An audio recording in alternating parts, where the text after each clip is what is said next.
Bagaimana tumbuhan tumbuh dari biji? Tahukah kamu? Tumbuhan berasal dari biji. Biji adalah awal dari semua tumbuhan. Di dalam biji ada bagian kecil yang disebut embrio, yang akan tumbuh menjadi tanaman baru. Tapi untuk tumbuh, biji butuh bantuan dari air, tanah, dan sinar matahari. Pertama, biji harus berada di tanah yang lembab. Ketika air masuk ke dalam biji, biji mulai membengkak dan kulit biji pecah. Dari dalam biji, keluar tunas kecil yang disebut akar. Akar ini menembus tanah dan mulai mencari air dan nutrisi untuk tumbuhan. Setelah akar tumbuh, bagian lain dari biji, yaitu batang, mulai muncul.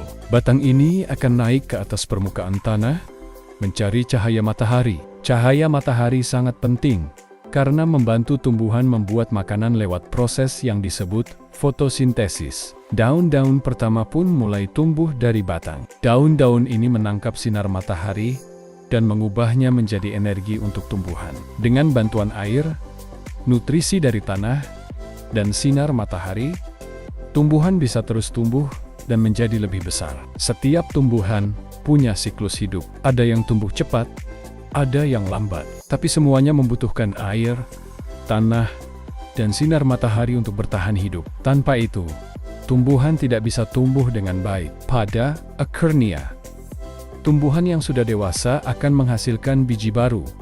Biji-biji ini bisa tumbuh menjadi tanaman baru. Siklus hidup tumbuhan terus berputar dari biji ke tanaman, dan dari tanaman kembali ke biji lagi.